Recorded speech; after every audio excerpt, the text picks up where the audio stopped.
Super Mario Party Jamboree just came out. Okay, scratch that. Super Mario Party Jamboree came out several months ago. My apologies for this video hardly being timely, but I assure you, it wasn't due to a lack of diligence on my part. 7 boards. 7! I mean, I guess everyone else is happy at such an ambitious Mario Party game being announced, but for me, I established long ago that when a new Mario Party game comes out, I try to beat every single board by doing absolutely nothing. So here we are, and here we go. Is it possible to beat Super Mario Party Jamboree by doing absolutely nothing?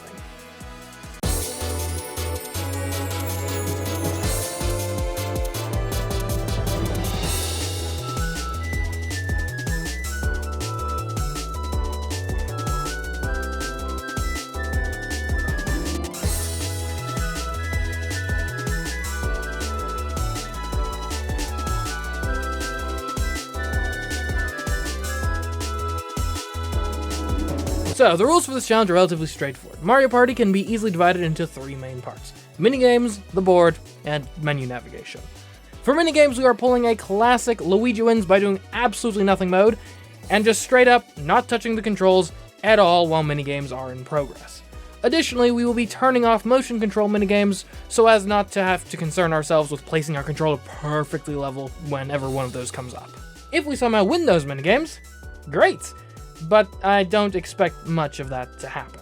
As for the board gameplay, we are going to try as best as possible to advance through our turns by pressing just the A button, and only when we have to. That means at intersections, we always go whichever way is selected by default. At any other choice, we again pick whatever is selected by default. And importantly, we can't actively choose to use items, because rolling the dice is always the default action at the start of your turn. I am allowing one exception to the just always pick whatever is selected by default rule, and that is if the default selection results in a soft lock, like for example we're stealing coins at Boo and the player that is automatically selected doesn't have any coins to steal. In that scenario, we may move along the selectable options until we find the first one that allows us to progress. And then of course there's navigating menus. In general, we are allowed to navigate menus. It's once we're in a game mode that we're trying to do absolutely nothing. But as far as picking what game mode to do and picking our starting settings, that's perfectly fine.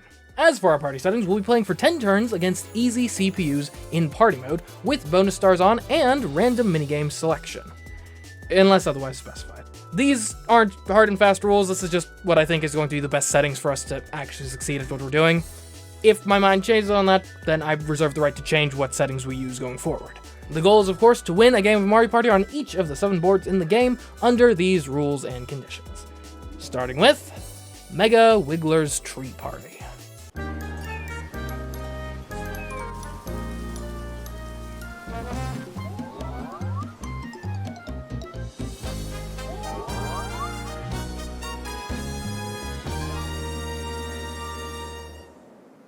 The first thing that struck me when getting started is the selection of opponents the game picked for me. Daisy, Waluigi, and Rosalina. The exact characters I always play against in these challenges. Do you realize what the odds of that are? That's about a 0.1% chance. Does it matter at all for the purposes of our challenge? No. But maybe it means we're just incredibly lucky. Or that we've already wasted all of our luck on character selection, which, again, doesn't matter. Guess we'll see. As for the actual board, it's relatively simple as Mario Party boards go. It's basically just a giant loop with a couple branches that you can use to stall or try to get a star with. As well as Wiggler, of course, who acts as a bridge from either the top to the bottom, or the bottom to the top, depending on where he is positioned. That position can be changed by either landing on a happening space or using a Wiggler Bell.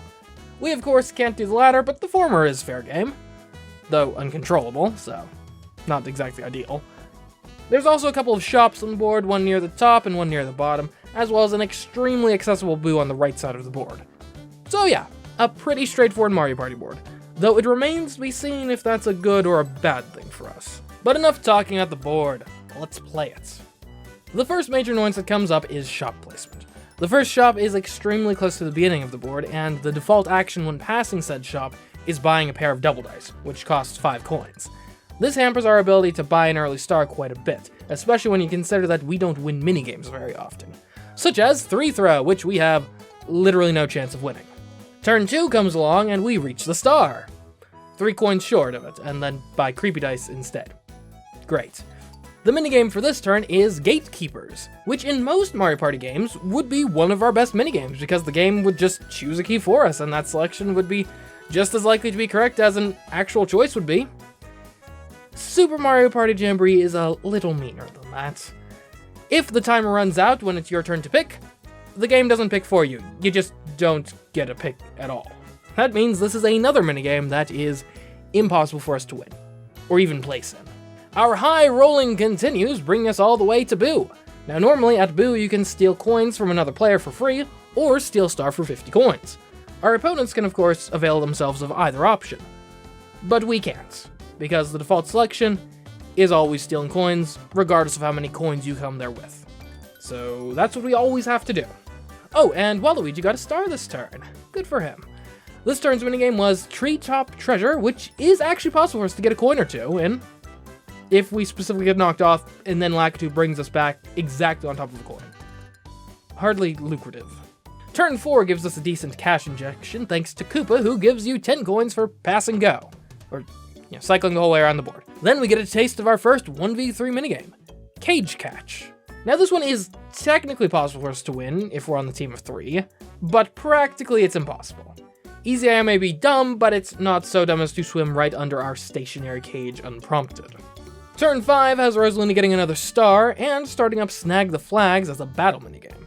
This is yet another minigame where you can't get a single point without moving. But hey, with a new star 6 spaces away and 35 coins in my pocket, this was the turn I at least got on the board, taking 3rd place. It's a start. This turn's normal minigame was a 2v2 Matchmakers. It is literally impossible for us to pick a card, and without picking a card, you cannot advance. So again, we have 0 chance of winning. But hey, it's turn 6, and with it the final 5 turns. And Toad is allowing us to pick what wild event is going to shake things up. We can only pick the default selection, the top, which always gives us a mushroom, something we can't use. Great. Also this turn, Rosalina stumbled into Mario, a Jamboree buddy. Whenever this happens, whoever wins the showdown minigame gets him as an ally. The problem is this minigame is nearly impossible for us to win. We're guaranteed last place on the vine climbing minigame. We can actually do alright on bumper balls, though not this time. And we're always out round 1 on Shy Guy Says. So yeah, I wouldn't count on winning this one. Now Jamboree buddies are really useful, mostly because they let you buy 2 stars at once. But you can always steal them later by just passing other people, so it's not that bad to lose them. It's still pretty bad though. As for my actual turn, I was primed to steal Mario from Daisy, and then I rolled a 1. Oh, Rosalina also stole a star from Waluigi this turn. And the minigame this turn was Hot Hot Hop, which we can conceivably not get last on, though we are always out within like a second or 2 since we can't jump. So practically speaking, yeah, we're getting last every time here. Turn 7 went alright. I got a decent roll, then hopped on Wiggler to chase the next star. I'm pretty well positioned to maybe get it next turn, especially if I get coins from this lucky space. Nope, I got an item that I literally cannot use. Oh, wait, Daisy already got the star I was after. Dang. And the minigame is Swamp the Difference, where, once again, we select nothing and get no points. Daisy gets another pair of stars on turn 8. See, the issue with not using items is it puts you at a severe disadvantage whenever you're in a foot race for a star. Oh, also, you can't use golden pipes, which Daisy bought one of this turn. Hey, at least there's always the minigame to lift your spirits. In Camera Ready, you have to take 3 pictures. If you do nothing, you don't take the picture and get 0 points. Wonderful. I rolled a 2 and got a Bowser phone this turn. Not very exciting, given that I can't do anything with it. Daisy was so far ahead, she opted to taunt us by not golden piping to the star this turn. That brings us to Squeaky Shakedown. As the 1. See, as the 1, you have to hit the other players with your hammer, otherwise they get 21 coins, and you get nothing. It's almost quite literally the worst possible minigame that can come up for us. Alright, going into turn 10, Daisy has a 3-star lead on me, and the coins tiebreaker, and a golden pipe in the chamber. Rosalina tried to duel her for coins, but Daisy won the duel, and I did basically nothing of value this turn, aside from duel Rosalina for a single coin. and lose in a minigame where it's straight up impossible for us to win. Daisy, on the other hand, golden piped 2 and bought another star. She did then lose it to Bowser, so I guess there is some degree of justice in this world.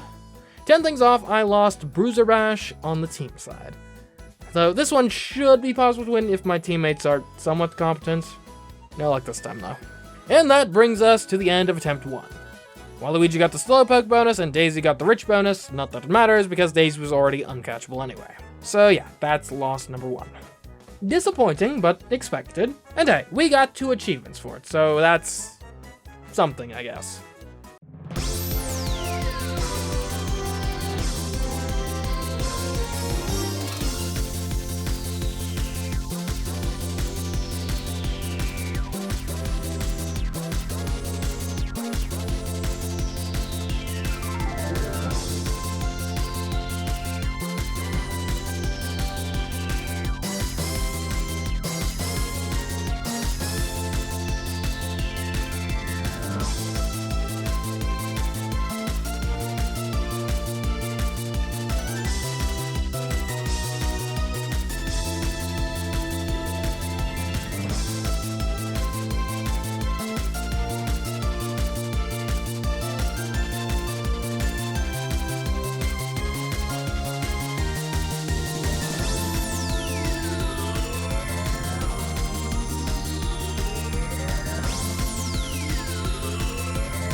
"26 losses in, and things are not going well.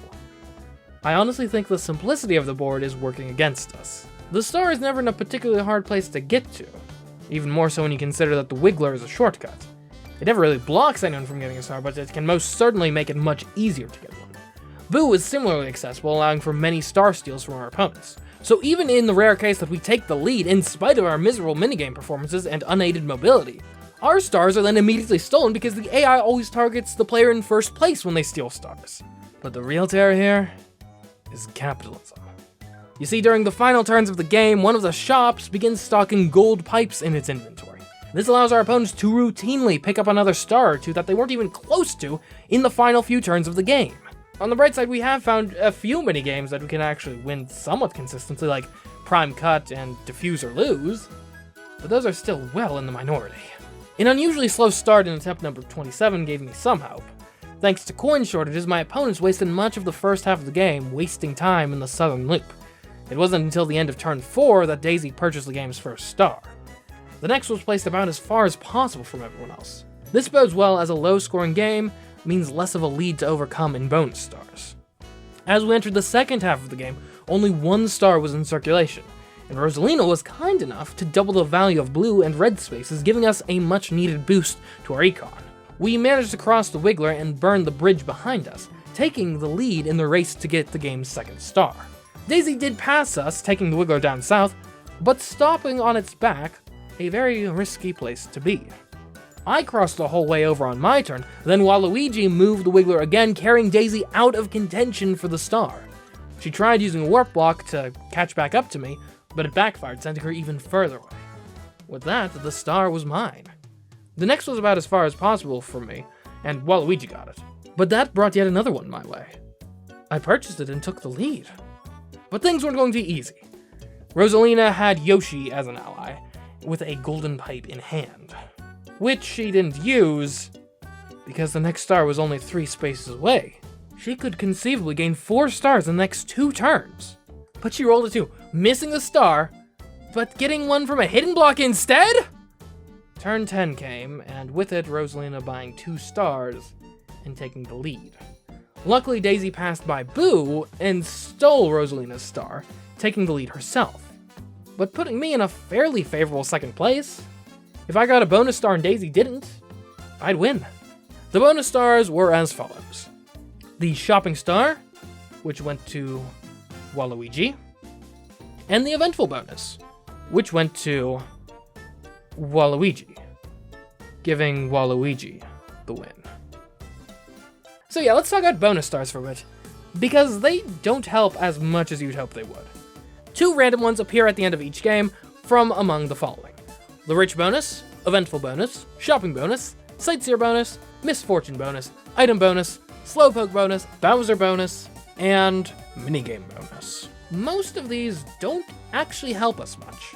For example, the item bonus is literally impossible for us to win since we just flat out don't use items. The minigame and rich bonuses are practically impossible because we're lucky to win 2, maybe 3 minigames in total in a single game. Far from enough to be in serious contention for those bonuses. The shopping bonus and sightseer bonus are both plausible for us to get, but in practice the deck is stacked against us in both cases because we don't use items. This is because a lot of items inflate your roll, which directly helps you angle for the sightseer bonus, but also helps you visit more shops. Additionally, having allies more often helps you with the shopping bonus, since that lets you buy double the items when you do visit a shop. We have no hope in winning almost every single ally minigame, so we're much less likely to have allies with us at any given time as our opponents are. It all adds up to bonus stars that are going to be very, very rare for us to get. The eventful bonus, misfortune bonus, and Bowser bonus, we have about as much likelihood to win as our opponents do. And truly the only bonus star we have an edge in winning is the slowpoke bonus. That's because we never use double dice or any other item to increase our rolls, whereas opponents do so quite frequently. Though it's still far from a total lock, as our opponents can just get unlucky with their rolls. All that is to say that our expected value going into bonus stars is well in the negative. Far more often than not, they're going to hurt our standings compared to our opponents. And even in spite of all that, we are so bad at the normal Mario Party gameplay that they're probably the only hope we do have at winning. Now let me tell you about attempt number 47. The first star appeared up in the northern branch of the board. Rosalina rushed up to it within 3 turns, but fell short in terms of funds to purchase it. She tried to scrounge up the cash by using a custom dice block to trigger a versus minigame, but lost to Waluigi. Meanwhile, I hitched a ride on the Wiggler, then got sent down to the southeastern corner of the board, where I found a hidden block with a star inside, giving me the game's first star and the lead. Then on the next turn, Daisy landed on Chad's time, and swapped my coins and stars with Rosalina? Anyways, going into turn 6, hot off the heels of a Bowser Revolution, 0 stars have been purchased, and yet Rosalina still leads thanks to my star. And I'm somehow tied with Daisy for second place, because we won the 1v3 minigame. Now I was making good progress towards the star on the board, until Waluigi rushed past me with a custom dice block, and purchased it for himself. But then, the next star was placed on the space directly ahead of me, which Daisy snatched before I even got a turn, thanks to her double dice. See, this is what I mean when I say not using items puts us at a severe disadvantage. Anyway, the next star ended up right ahead of Rosalina, so she bought that, giving her a 2-star lead over me, plus the coins tiebreaker. And the next star was placed as far away from me as possible. On turn 8, Daisy stole a star from Rosalina with Boo. I then stole her coins, because that's all I can do. But then Waluigi stole her star, giving him the lead. Not to worry though, because Daisy responded by rolling a 20, and buying a pair of stars thanks to Wario, whose minigame is literally impossible for us to win, by the way. But she did land right in front of me in her zeal to get to the next star, which also ended up right in front of me, but I was cursed. The highest I could roll was a 3, but that was just enough to snag Wario and buy a pair of stars for myself. Going into turn 10, Daisy was leading with 3 stars. I was in second place with 2. Waluigi also had 2, but had less coins than me. And Rosalina was in last place with but a single star. My star, by the way. And that's how it was going to stay going into bonus stars. Until I found a hidden block with another star in it and took the lead straight up. I was winning going into bonus stars. One bonus star would seal victory. The shopping bonus went to both Daisy and Rosalina. And the Bowser Space bonus went to Waluigi. And so that is a Daisy victory. Okay. Attempt 48 went much, much worse. Until the very last turn when I landed on chance time. Now, I'm not allowed to intentionally time the chance time for my benefit. I just have to look away and pray and just press those buttons and hope that they come up good for me. But there's always a chance for a big swing.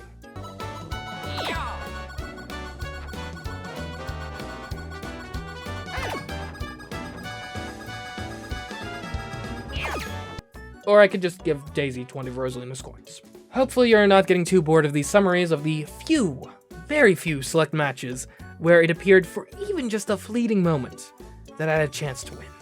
Now imagine how I felt living this out unabridged.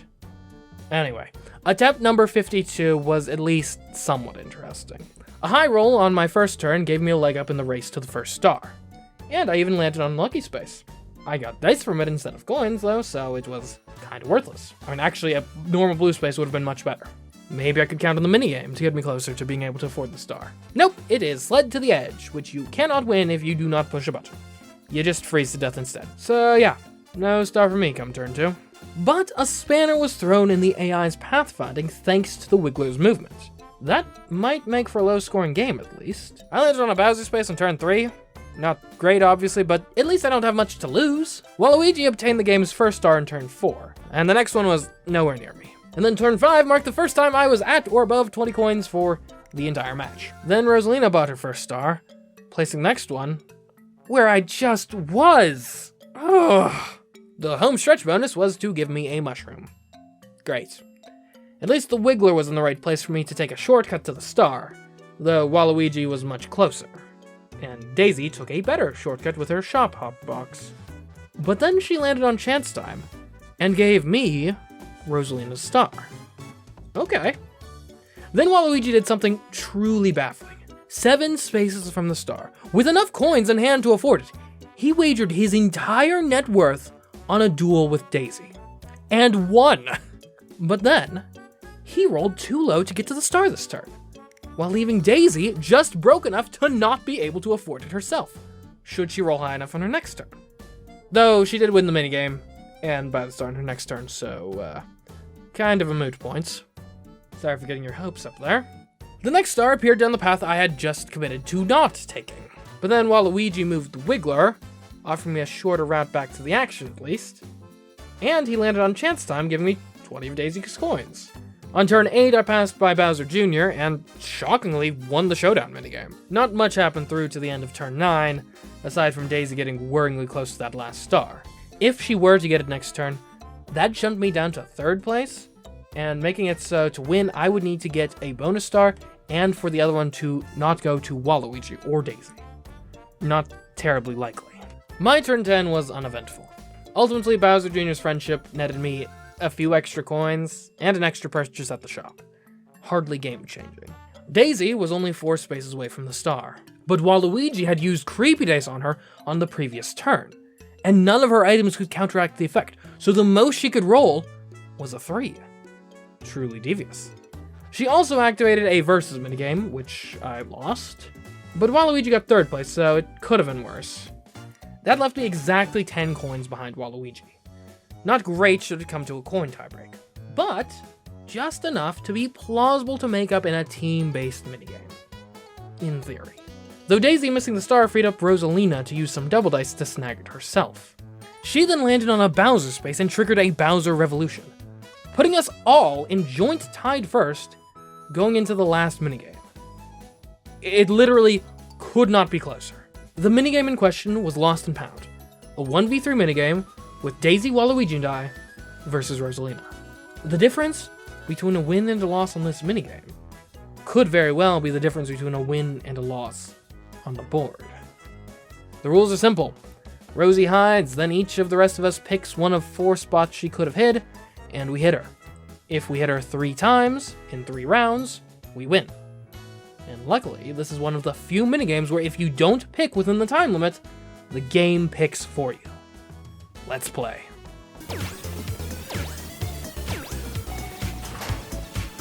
That'll do. Yay! Oh my! Ooh. Round 2. Ha! Oh yeah! Yes!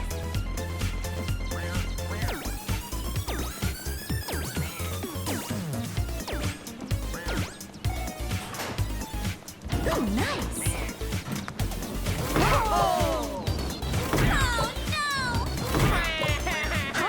Final round. Yep. Oh yeah!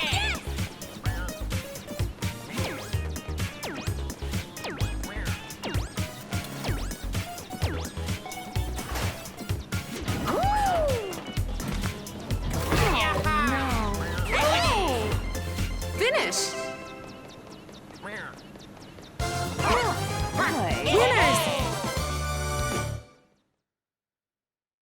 Man, not only did we win, but we carried. Now going into bonus stars, we're completely tied with Daisy and Waluigi, and have the coin tiebreaker over Rosalina. The first bonus was a Sightseer bonus, going to Daisy.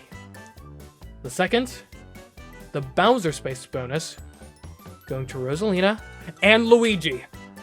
That is a totally tied joint victory between me and Daisy. And yes, it came down to winning that last minigame.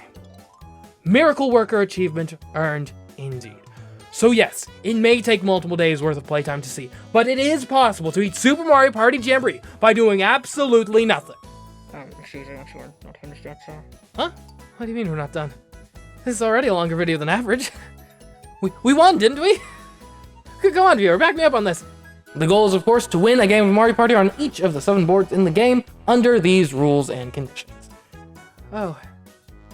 Every board. Right.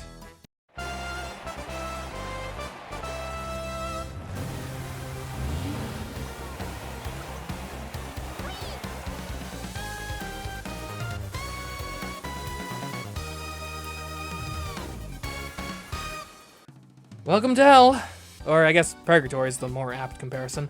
In any case, welcome to Roll'em Raceway, a somehow even simpler board than Mega Wiggler's Tree Party. It is literally a big circle with 2 star spaces on the far end, which alternate being the active star space, and another quick divergence back at the beginning of the board where you can choose between stocking up on coins or items each lap. In the first few attempts, a few key things come to light. Firstly, this is a very low scoring board. We're talking like 2 or 3 stars in total purchased by the end of the game. The reason for this is simple. No one is getting around this board more than twice in 10 turns, and even if you do manage that, there's a high likelihood you'll get in a car chase and miss a star on the way, or end up on the wrong road and unable to purchase one. This is in theory good for us, but we're pretty bad at the specific challenges this board throws at us. We can't make any effort to try to time the star place. We always make a beeline straight for wherever it currently is. We cannot lead the target, even if it's abundantly clear someone else is going to purchase it and move it before our next turn. We also can't use items, which is particularly hurtful on this board, given that its unique item is the Turbo Dice. Given that, it's rare for us to make it to the star spots even just twice in a single game. But all that being said, attempt number 6 gave me hope.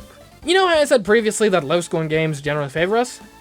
This game didn't have a single star purchased all the way through turn 10. And guess what? Come turn 10, thanks to a Bowser Shuffle, I was by far the closest to the star. It was only 6 spaces away. There was a 50-50 chance I'd be going into bonus stars with the only star in the game in my possession. Seriously, no one could threaten me. Waluigi was closest at 20 spaces away. Worst case scenario, I simply don't get the star and we go into bonus stars with nothing for anyone. And then, on his turn, Waluigi used a mushroom ticket, adding 5 to his roll, then rolled an 8, bringing his total to a safe 13. And then Mario rolled, and added another 8, bringing his roll to 21. He bought 2 stars. And that utterly improbable series of events, right there, single-handedly, sunk any hope of a win on that attempt. Want to see a parade of demoralization? Attempt number 16. I won Bowser Jr. as an ally, but had him immediately stolen. Luckily he wasn't used well, But turn 10, there was only 2 stars in play, one that Daisy had and one in Waluigi's possession. A Bowser Evolution levels the coins, and I win the last minigame, giving me the tiebreaker. If I get a bonus star, and both Daisy and Waluigi don't, I win. I get nothing. Attempt 17, Rosalina is dominating. She's got 2 stars to everyone's 0, but on the last turn she lands on chance time. Anything can happen. And so she swaps my coins and stars with Daisy. Attempt number 20. Take an early lead, but quickly get caught and surpassed by everyone, especially Waluigi. Daisy then lands on a chance time choice and gives you one of Rosalina's stars. I just need 1 bonus star against Waluigi to win. I get nothing! Attempt 25 starts off fairly slowly. I get chased by a reckless driver on my first lap, but I don't have the coins to pay for a star anyway, so it really just helps me better the odds of winning the eventful bonus star. Daisy also gets chased away, but Rosalina did obtain the star, which Waluigi had already committed to, causing him to miss the star in his first lap, so that's just 1 star in the economy after the first lap. Not bad. Though by turn 5, Daisy was already nearly back at the star space. Meanwhile, Bowser took everything from me. Waluigi also stole a star, but the difference between him having it or Rosalina doesn't actually matter to me. Daisy bought the match's 2nd star, but Rosalina at least got chased away by the Bruiser, and so did Waluigi. Okay, that's very few stars. On turn 9, I safely got just within range of the star for the next turn. Then Daisy landed on Bowser and lost a star. Okay. That means there's only 1 star in play going into the final turn, and I'm closest to buying 1 more. Scratch that, there are now 0 stars in play. Thank you, Bowser. Thank you. Alright, turn 10. If I can roll a 9 or better, I will take the lead, and a single bonus star will seal victory. It's a 4. So instead, I'll be going into bonus stars in last place, and without the coin tiebreaker over anyone. I would have to win both bonus stars. That's the only way. That's clearly not gonna happen. First up is the shopping bonus, won by Luigi. Okay. Then we've got the misfortune bonus, granted to Luigi and Waluigi. But that's it. On attempt 25, thanks to a 0-star game, Luigi wins. Where are we going next? Oh.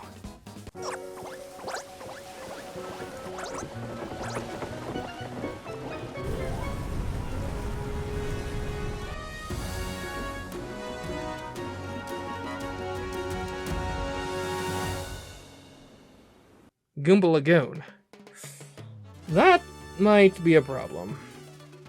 Why the where, you ask? Well, Goomba Lagoon has a really annoying central gimmick. The board takes place on an archipelago whose islands are connected together by various sandbars, but only when it's low tide. During high tide, those land bridges become submerged and unusable. Likewise, some wreckages float to the surface and turn some of the islands into loops that otherwise didn't loop. The tide changes naturally between these 2 states every couple turns, but can be changed manually with the use of an item. This whole arrangement is a double-edged sword. On the one hand, a more difficult to navigate board could translate to a lower scoring game, which, as we just witnessed, benefits us. But this is a board whose difficulties can be blunted greatly with strategy, particularly item use strategy, something we can't participate in. My fear is that while we're stuck circling an isolated island for turn after turn, our opponents will be using warp pipes, golden and otherwise, shop hops and warp boxes, and of course conches to free themselves from their own maroonings, and therefore take easy star leads over us. Really, it all depends on just how smart the AI is, and how well they leverage their theoretical advantage. The one thing I am sure will be to our benefit is the fact that the boos are harder to reach consistently than they were on the other boards. So hopefully if we do end up taking the lead early, we're less likely to have our stars immediately stolen. But speculation will only get us so far. Let's play the board. The first star ended up being on the starting island, and Rosalina snatched it up nearly immediately. Then after losing an impossible minigame, the board's magic kicked in. The tide rose, stranding everyone on separate islands from the star, hopefully delaying anyone from obtaining it for 3 or 4 turns at least.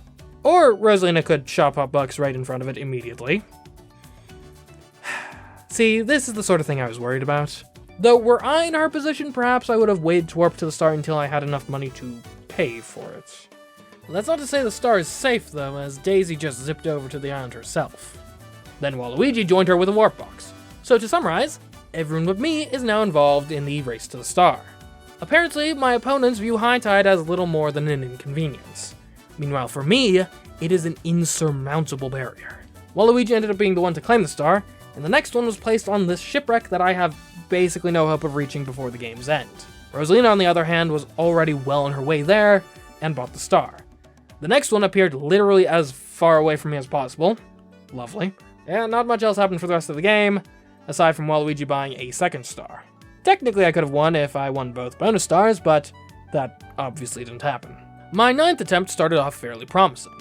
On my second turn, I landed on a lucky space exactly one space before the star, which brought me up to exactly 20 coins. Just enough to buy it on my next turn, which I most certainly did, taking an early lead. Though Rosalina responded immediately with a star purchase of her own. But that moved the star onto the island that I had all to myself. The star would surely be mine. Whoa, whoa, whoa, whoa, whoa, whoa, whoa, Rosalina, you can't just warp onto my islands like that. I mean, seriously, of all the places you could have ended up, here, right here. At least she didn't roll enough to get the star this turn, but if I don't buy it on my next turn, she almost certainly will. Or wait, it's low tide now. That means... Daisy, no! This race was between me and Rosalina! It's fine, it's fine. Next star isn't far, we just have to win a foot race, that's all. Or have Waluigi attempt to steal enough of my coins so I can't buy the star in a duel. Seriously, what's your deal, man? I'm not even in first place anymore. Luckily, this is a duel minigame that it's possible for us to win. Go!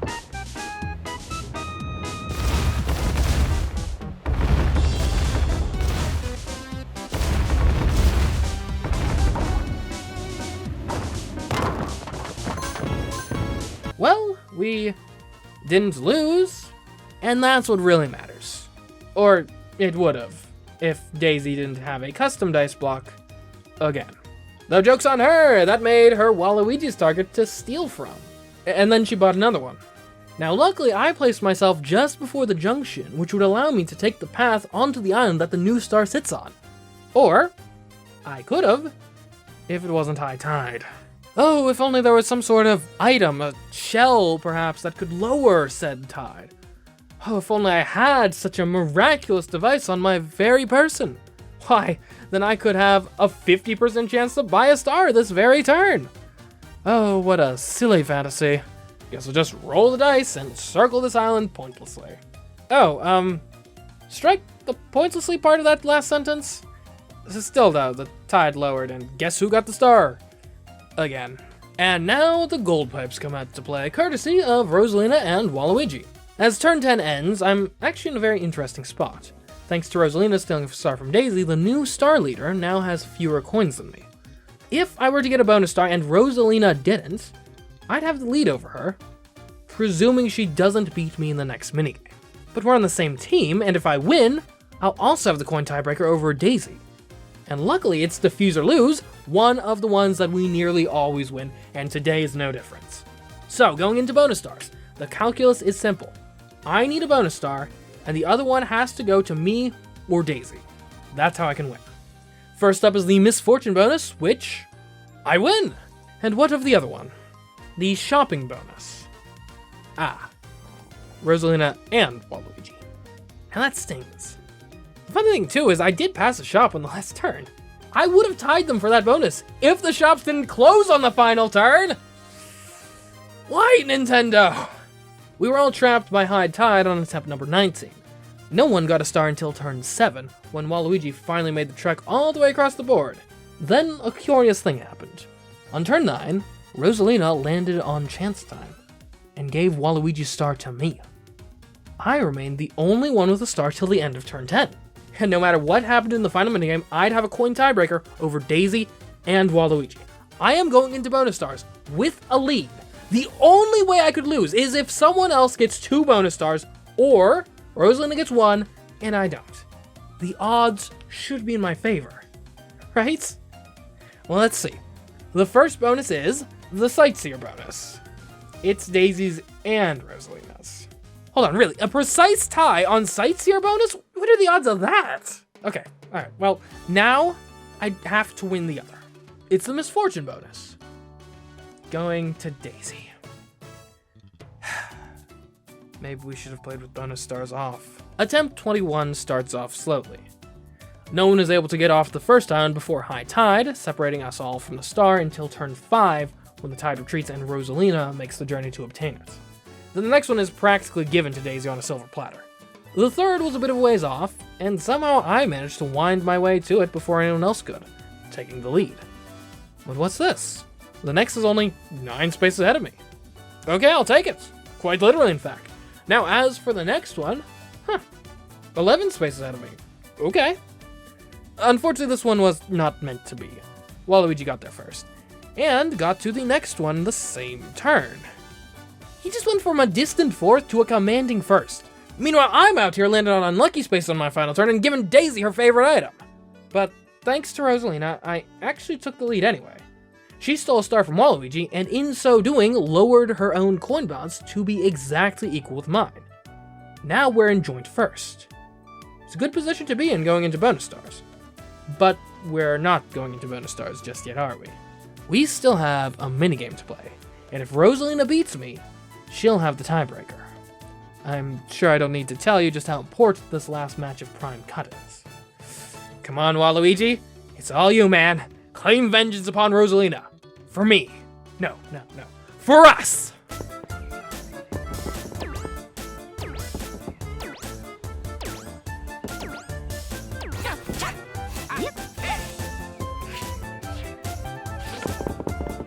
Round 2.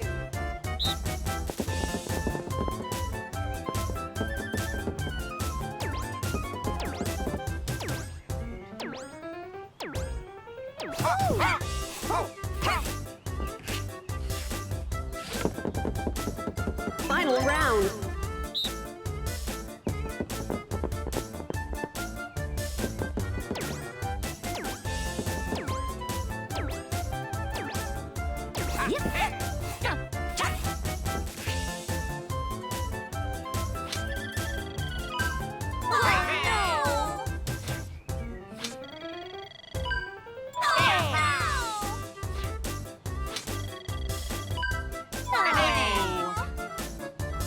Finish. Winners. Okay, that worked at least, but it's still not over. 1 bonus star for us clinches victory. It's as simple as that. If anyone else gets one and we don't, we lose. First is the Sightseer bonus. That goes to Waluigi. Well, it's hardly an unfamiliar position at this point. The second bonus star is the Eventful bonus. That goes to Luigi. Oh, thank you. I know the sport took the least attempts so far, but quite frankly, it hardly feels like it when you're stuck circling an island for half the game. Though, looking forward, I do have concerns. If the last board was the poster child for limitations, the next is the epitome of excess.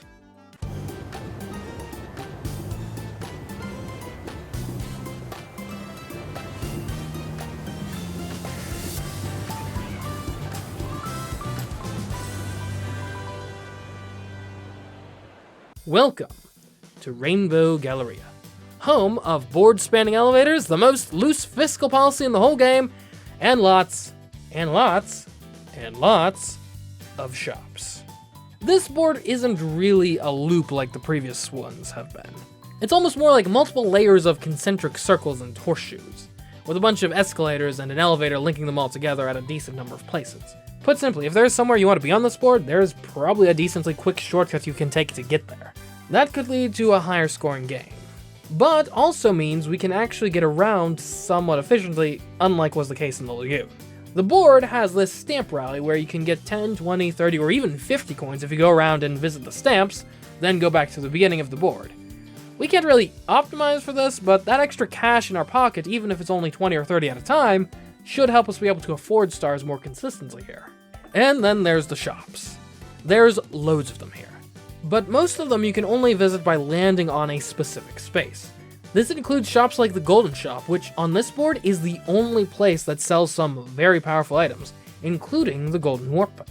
So items in general might be easier to come by, but the truly powerful game-changing items are probably actually going to be rarer.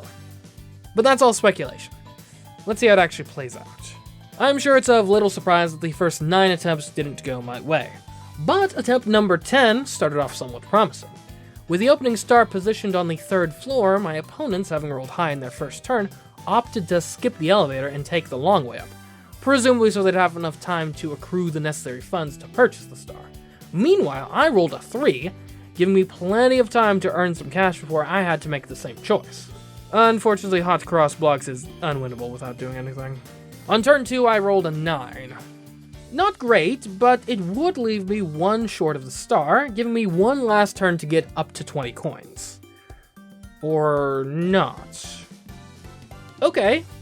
As it turns out, the game doesn't take the elevator into consideration when determining our pathfinding. That means we're taking the long way up just like everyone else.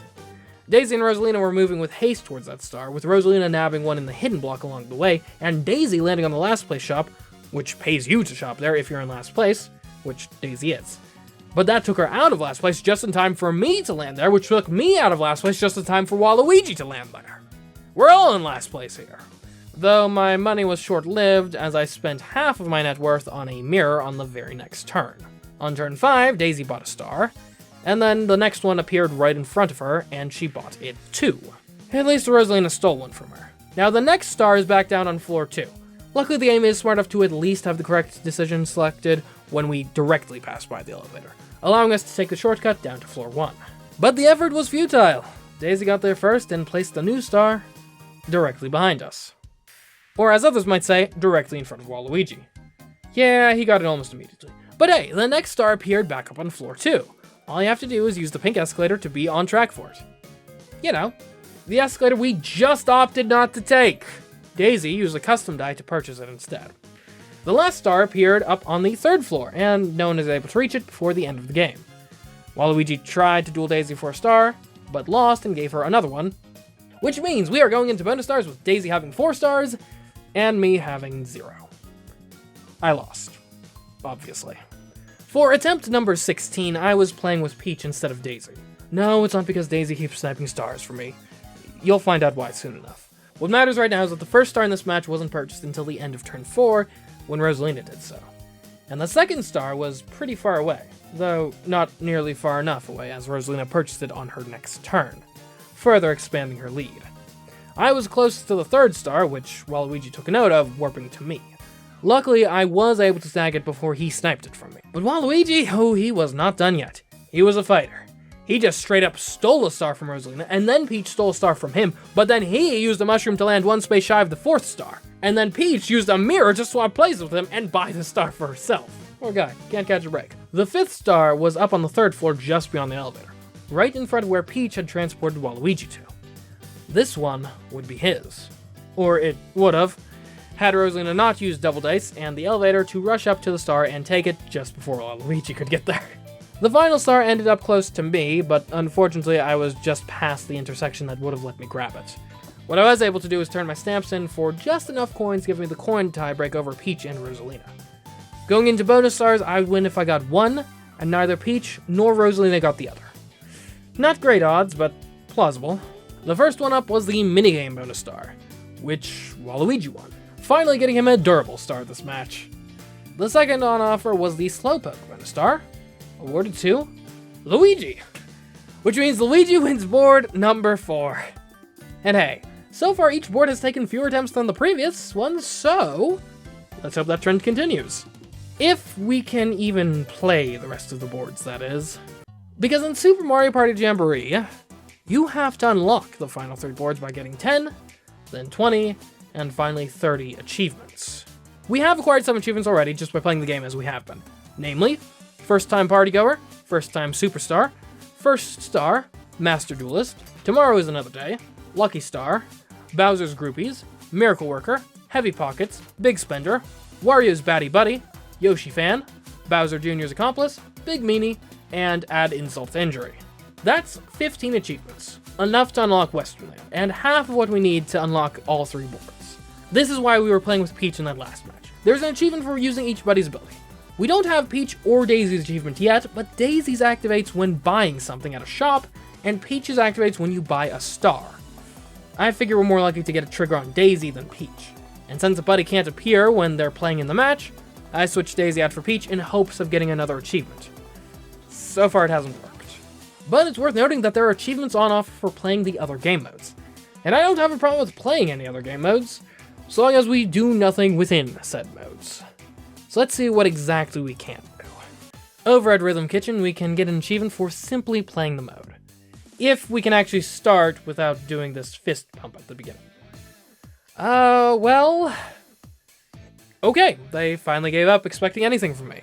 We also get an achievement for playing every minigame in the mode, which just requires replaying the mode a bunch. Unfortunately, we can't get any of the performance-based achievements, because though our friends are perfect at this mode, our zeros across the board keep us below 4 stars. As for the other Rhythm Island modes, we can start Toad's Item Factory, but can't make any actual progress. Nevertheless, quitting to the level select screen still gets us the first Toad's Item Factory achievement.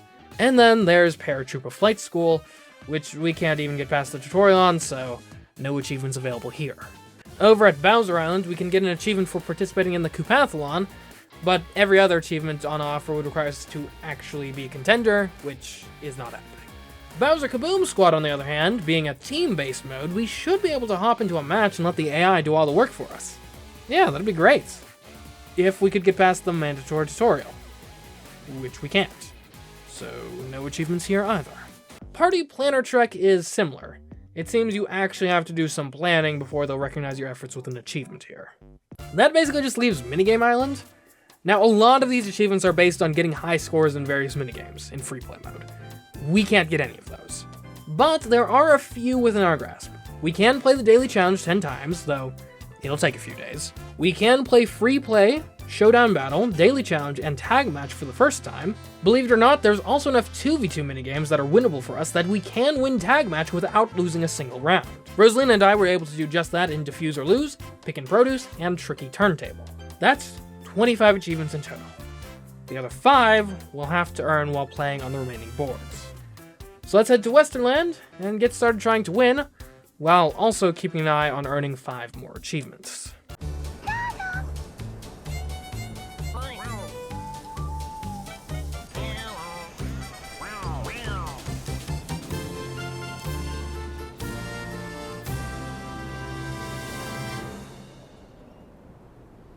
We can actually start off by guaranteeing we get an achievement on our first match by playing with Pro Rules. Pro Rules make these changes to the game. In general, they make the game less luck-based, so yeah, we got absolutely trounced. But hey, playing a match with Pro Rules does give us our 26th achievement. Similarly, on attempt number 7, I played a 30-turn game. Given how we thrive in a low-scoring environment, it didn't go well, but I did earn another achievement. And that was about it for achievements we could guarantee. The next best thing we could do was shake up who we were playing with. Say goodbye to Rosalina, Waluigi, and Daisy, and hello to Bowser Jr., Yoshi, and Wario. You might notice that these are all the opponents for whom we've already earned the achievement associated with using their buddy ability. Put simply, a buddy can't appear if they're a player in the game, so by making all of our opponents characters we already have the achievement for, we stack the deck in our favor for buddies we haven't yet gotten the achievement yet to appear. On attempt 11, that strategy bears some fruit when we unlock the achievement Daisy's Cheer Squad. Just 2 more now. Friends Forever actually comes to us pretty quickly too. You get this achievement for simply having a skeleton key in your inventory at the end of the match. On a board like Westernland, that's far from unlikely. Now we just need 1 more achievement to unlock the last board. But first, let's talk about attempt number 28. The first star is placed pretty far away from the beginning of the board, so the first 4 turns are effectively just a race for it. A race that Wario wins. By turn 7, Daisy reaches and buys a star for herself, and gives it to me. Okay. I capitalize on my newfound purchase by riding the train straight towards the next star, then landing on an event space and being run over by said train. Yeah, that could have gone better. But hey, it didn't send me back too far. I could still be in contention. But then Daisy came along and was really close to getting the star, and I didn't have the roll to reach the star before she could. But I could hop on this train and sure as heck deny it to both of us. Or I could take the train backwards. Daisy does indeed get the star, putting me in an unimpressive 3rd place going into bonus stars. Oh wait, hold on, that's a hidden block. With a star in it. Okay, now I'm in 1st place. Huh. The first bonus is Rich bonus, awarded to Rosalina. The second is the Bowser bonus, which goes to no one. And that means I win. Huh. That sort of came out of nowhere. Alright, Mario's Rainbow Castle, here we come.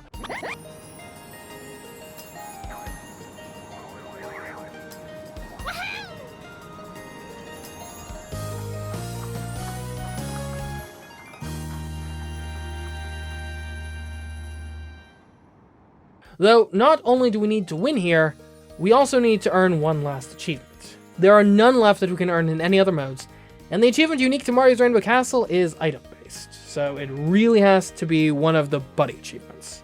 Keeping in mind that, due in large part to having almost no chance to win most of the Showdown minigames, we have only earned 4 of those achievements in a combined 143 games of Mario Party, so this may take a while.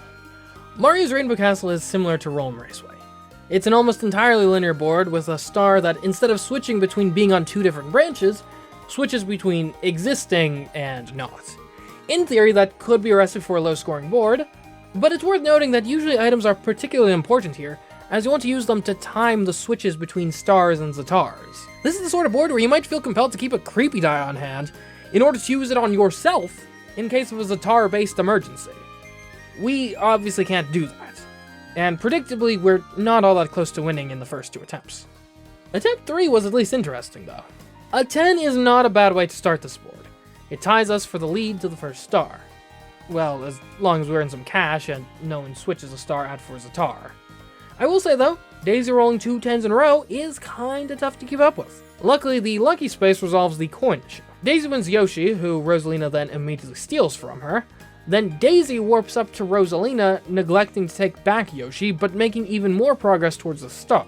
And after a poor roll, I'm now 3rd from the star, which, given how it swaps, is actually better than being 2nd closest to the star, so it's still pretty good. And the lodestones don't really matter. Some extra cash helps too. Thanks, Wario. Daisy claims the game's first star, and Rosalina claims the game's first pair of Zatars. That would have left me well positioned to buy the 2nd star, if I hadn't rolled a 1 3 turns in a row. Now we're back to selling Zatars. Great. But hey, if you don't have a star, Wario can't steal one from you, unlike what he's done with Daisy here. Oh, and now Rosalina's stolen that star from Wario. So, good news. I didn't buy a Zatar this turn. Bad news. I did switch back to stars, just in time for Daisy to reach the star space. And now they're selling Zatars again, which I do buy. And then Wario comes by and purchases a star, meaning I'm the only loser without a star at this point. And then Wario duels me for all I'm worth. But hey, at least Rosalina landed on a chance time and gave us one of Daisy's stars. That gives us a chance at least, pun intended. That puts us in 3rd going into bonus stars. First is the Sightseer bonus, which goes to Daisy. And 2nd is the Slowpoke bonus, which goes to Luigi. Wait, that means on attempt 3, I win? That's actually just better than sheer chance would suggest. Wow. Alright, on to the next board. Oh, wait. We don't have it unlocked. Huh. That's an issue. So, what do? The only achievements left are things fundamentally impossible to do by doing nothing. Or are technically possible, but require a bit of luck, and by a bit I mean a lot of luck to go your way. Quite simply, there are no more freebies left. We may just have to keep playing on this board and hope to eventually get one of the Jamboree Buddy achievements. But who can say how long that'll take? There is perhaps one achievement that may be easier to obtain. Back in Rainbow Galleria, do you recall this whole stamp thing? It was a pretty good way to earn money on this board. But I never actually got all 4 stamps before turning them in. If you do scrounge up all 4 of them, there is an achievement for that. Perhaps 10 turns just wasn't long enough to get around the whole board and turn in those stamps. If we were to play a 30-turn game instead, then surely that would get the job done, right? Not exactly. See, here's the deal. Getting a 3 is easy, nearly guaranteed. But the 4th is beyond this elevator, and our standard pathfinding treats this elevator as if it were a normal intersection. That is to say, if taking the elevator down to the bottom floor is the quickest route to a star, we take the elevator. The issue is only 2 of the 8 star spaces on the board are quickest to get to by skipping the elevator. That means every time we get to this intersection, there's a 3 in 4 chance we take this elevator down, turn in our 3 stamps, and then start right back from square one. And that 25% chance never went my way. Instead, I was eventually able to bypass it entirely by simply being broke. And with that, the 4th stamp was mine, giving me our 30th achievement and unlocking King Bowser's Keep.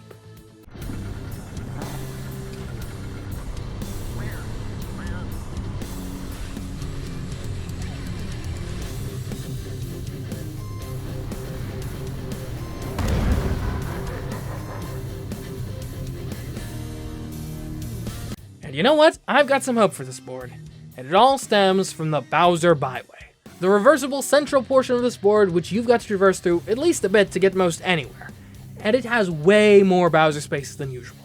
Now that can be bad, especially if we land on one and lose a star, but our opponents can also lose stars to them, and the Bowser Revolution is usually pretty good for us. Not to mention the fact that if stars are coming out of the economy, that's also generally pretty good for us because we thrive in a low-scoring environment.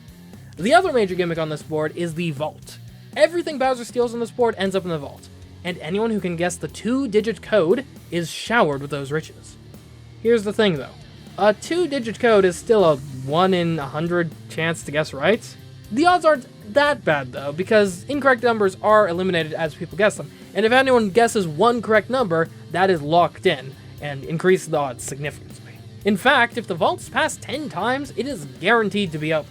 But on a 10-turn game, not all that much ends up in the vault, and there really isn't enough time to guess the code without getting incredibly lucky. So it really isn't a factor for us. But nevertheless, we've come this far.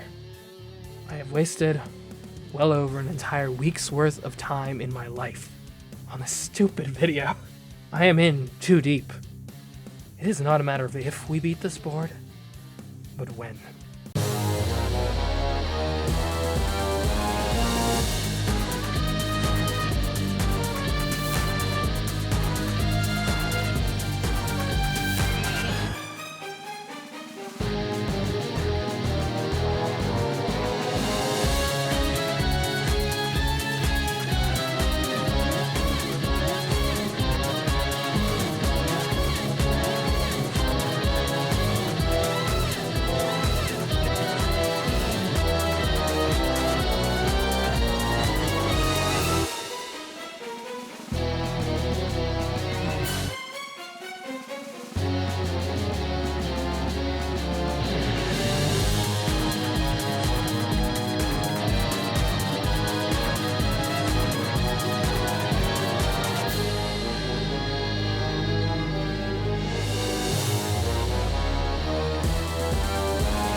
I told you those Bowser spaces would be helpful. And that is all 7 boards beaten by doing absolutely nothing. So, what have we learned today? I guess apparently Wiggler's Tree Party is the most skill-based board in the whole game. Was not expecting that. But also, it is possible to beat Super Mario Party Jamboree by doing absolutely nothing. Will it require the total sacrifice of your free time, your social life, and your sanity to make it happen? Yes, but it can be done. I hope you appreciated this endeavor. If you did, you may want to check out my other Mario Party Do Nothing challenges or my recent challenge trying to beat Mario Kart 8 Deluxe as DLC by doing absolutely nothing. And if you've got an idea for what I should do next, a comment on this video is a great way to make your voice heard. Additionally, if you like this video, you may want to like it, which I mean, come on guys. You watched this video for an hour straight. You did like it, so please just actually press that thumbs up button and provide at least some recompense for my suffering. Or if you're more of a fan of monetary recompense, you can support me in my foolish endeavors on Patreon. I'd especially like to thank my $15 tier patrons, Alex Octoing, Ashburn Says, and Asunix. But anyways, until next time, I've been CMeeCraft, hoping to score another successful challenge in just a couple weeks. Goodbye.